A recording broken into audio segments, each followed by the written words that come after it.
একাধারে এই যে ঝুম বৃষ্টিতে পানি জমে গেছে। হাজির পয়েন্ট এখন বন্যা, হাঁটু পানি হয়ে গেছে। এই যে হাজির পয়েন্ট বৃহস্পতিবার সন্ধ্যার পর থেকে একাধারে মুষলধারে বৃষ্টি হচ্ছে। আপনারা দেখুন, অনেকগুলা গাড়ি পানির নিচে চলে গেছে। এই যে মোটরসাইকেলগুলো পানির নিচে, অনেক গাড়ি পানির নিচে দাঁড়িয়ে আছে।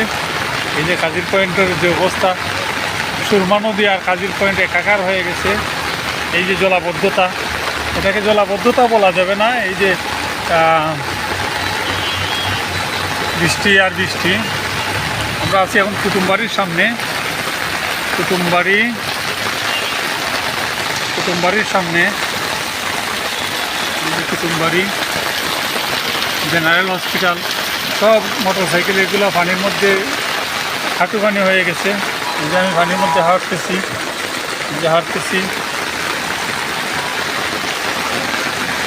মানুষের মধ্যে ভয় আতঙ্ক তো আছেই। এইভাবে বৃষ্টি হলে বন্যা তবেই। বন্যার পানি মাত্র হালকা একটু কমতে শুরু করছিল, এর মধ্যে এই বৃষ্টি,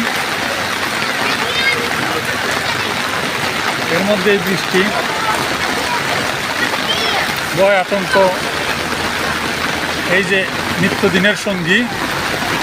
রাতে ঘুম হয় না আতঙ্কে। পানি হাজির পয়েন্ট, যে তার যাচ্ছে, ঢেউ উঠতেছে। এই যে বৃষ্টি, মুষলধারে বৃষ্টি।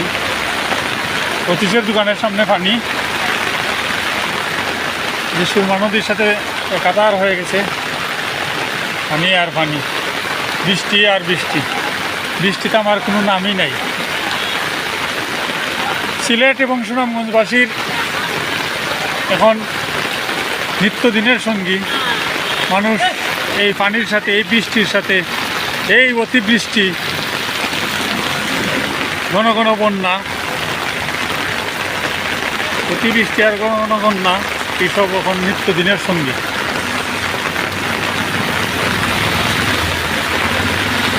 দেখুন হাজির পয়েন্ট, এটাকে সাধারণত বন্যা বলা যাবে না, অতিবৃষ্টির কারণে জলাবদ্ধতাই। কারণ এটা নদীর পানি না, আসলে নদীর পানি না, জলাবদ্ধতার পানি।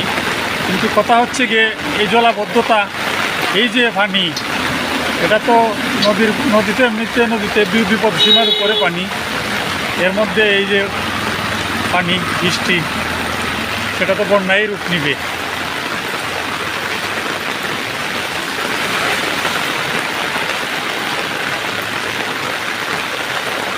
এটা ওয়াপদা রোডের এদিক থেকে আমি আসছি।